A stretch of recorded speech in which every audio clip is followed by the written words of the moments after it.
नमस्ते। आज के इस दिलचस्प विश्लेषण में हम एक ऐसे रहस्य से पर्दा उठाने वाले हैं जो हमारे और आपके बचपन से जुड़ा है। हमारी जानी मानी और पीढ़ियों से सुनी जाने वाली हिंदी बाल कविताएं सिर्फ बच्चों को सुलाने या बहलाने का साधन बिल्कुल नहीं है। ये असल में बहुत ही सूक्ष्म और शानदार एजुकेशनल टूल्स हैं। आइए देखते हैं कैसे। आज हम बात करेंगे हिंदी कविताओं के जादू की, हाथियों से गिनती सीखने की, हमारी लोरियों और उनमें छिपे खेलों की, शिक्षा के डिजिटल होने की और अंत में अर्ली एजुकेशन के पूरे विकास की। तो चलिए, सबसे पहले बात करते हैं हिंदी कविताओं के उस जादू की जो हमारी शुरुआती शिक्षा का सबसे बड़ा रहस्य है। एक मोटा हाथी। अभी सुनते ही दिमाग में वो जानी पहचानी धुन बजने लगी ना? बिल्कुल। लेकिन क्या कभी इस बात पे गौर किया है कि इस मीठी सी नॉस्टैल्जिया के पीछे गणित और प्रॉब्लम सॉल्विंग का कितना जबरदस्त पार्ट छिपा है? ये सिर्फ एक आम गीत नहीं है, बल्कि छोटे बच्चों के मानसिक विकास और स्पेशल अवेयरनेस की पूरी क्लास है। आइए इसे थोड़ा और गहराई से समझते हैं। हमारे दूसरे भाग में हाथियों से गिनती यानी कहानी कहने का गणित। ध्यान दीजिए कि कहानी आगे कैसे बढ़ती है। पहले एक हाथी बारिश में फंसता है, फिर पतले रास्ते में, उसके बाद एक छोटी सी साइकिल पर और फिर सीधे सब्जी के ठेले पर। ये कितनी मजेदार बात है कि लगातार बढ़ती हुई इन शारीरिक बाधाओं का इस्तेमाल करके बच्चों को क्रमिक गिनती सिखाई जा रही है। हर बार जब एक हाथी फंसता है तो वो इशारे से दूसरे को बुलाता है, इधर आ, इधर आ, इधर आ। कॉग्निटिव रूप से देखा जाए तो एक एक करके नंबर्स को जोड़ने और पैटर्न पहचानने का इससे बेहतरीन तरीका भला क्या हो सकता है। और फिर आता है इस पूरी यात्रा का एक बहुत ही शानदार और यादगार क्लाइमैक्स, यानी नंबर 5। 5 मोटे हाथी एक बंदर के जाल में फंस जाते हैं। फिर क्या होता है? वे सब मिलकर उस जाल को हटाते हैं, आजाद होते हैं और एक साथ जूम कर नाचने लगते हैं। सबसे कमाल की बात यह है कि ये कविता सिर्फ गिनती ही नहीं सिखा रही, बल्कि टीम वर्क और सहयोग की ताकत भी बता रही है ना? एकदम परफेक्ट क्लाइमैक्स। अब जरा विषय बदलते हैं और आते हैं तीसरे भाग पर, लोरी, खेल, भाषा और हमारी संस्कृति पर। ऊपर पंखा चलता है ये एक ऐसी पारंपरिक लोरी है जिसे हम सबने सुना है। ये कविता बच्चों की शब्दावली और याददाश्त को बढ़ाने के लिए लयबद्ध छंदों और कुछ अजीबो-गरीब परिदृश्यों का इस्तेमाल करती है।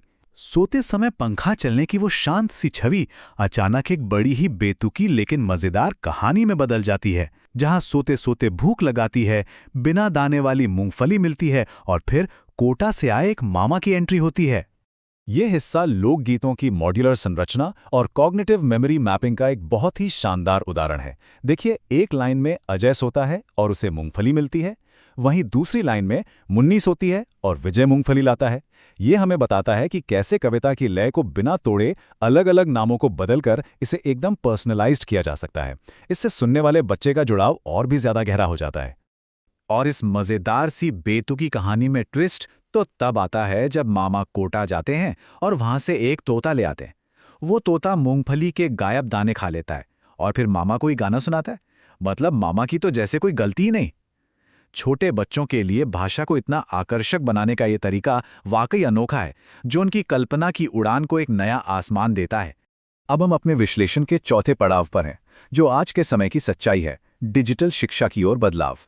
चलो आओ खेलें देखो एप्पल्स एंड बनानास में ये लाइन साफ साफ दिखाती है कि कैसे लोरियों को चुपचाप सुनने की उस पुरानी आदत को अब सीधे एक इंटरैक्टिव ऐप के लॉन्च पैड की तरह इस्तेमाल किया जा रहा है। आज के इस दौर में जहां चमकीले एनिमेशंस और तेज वीडियोस बच्चों का ध्यान खींच रहे हैं, वहां शिक्षा अब पूरी तरह से एक गेम बन चुकी है। अब बच्चा सिर्फ दर्शक नहीं रहा, वो एक एक्टिव प्लेयर बन गया है। अब इस पूरे करिकुलम को एक्टिव लर्निंग वाले अलग अलग हिस्सों में बड़ी ही सफाई से बांट दिया गया है, जैसे कि कहानियां, पहेलियां, अंग्रेजी, गणित और रंग। ये तरीका कार्टून के उस फन और तेज विजुअल्स को संरचित पाठों के साथ इतनी आसानी से मिला देता है कि बच्चों का ध्यान स्क्रीन पर टिका रहता है और वे खेलते खेलते ही सब कुछ सीख जाते हैं। तो आइए इन सब बातों को समेटते हुए चलते हैं अपने आखिरी भाग पर, शिक्षा का विकास और इंटरैक्टिव ऐप्स तक का सफर। बुनियादी मानसिक कौशल सिखाने के तरीके कभी एक जगह नहीं रुकते, वो लगातार नए माध्यमों के हिसाब से खुद को ढाल रहे हैं। हमारी उन सांस्कृतिक रूप से समृद्ध और कहानी वाली गिनती की कविताओं से लेकर आज के स्मार्टफोन्स पर चलने वाले अत्यधिक इंटरैक्टिव डिजिटल प्लेटफॉर्म्स तक का ये सफर ये साबित करता है कि शिक्षा हमेशा इवॉल्व होती है। सीखने की प्रक्रिया को हर नई पीढ़ी के लिए जितना हो सके उतना मनोरंजक और आकर्षक बनाने की लगातार कोशिश की जा रही है।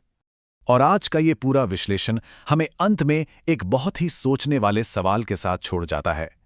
जैसे जैसे ये इंटरैक्टिव ऐप्स शिक्षा को एक डिजिटल गेम में बदल रहे हैं, तो हमारी उन पारंपरिक लोरियों और मौखिक कविताओं का भविष्य आखिर क्या होगा?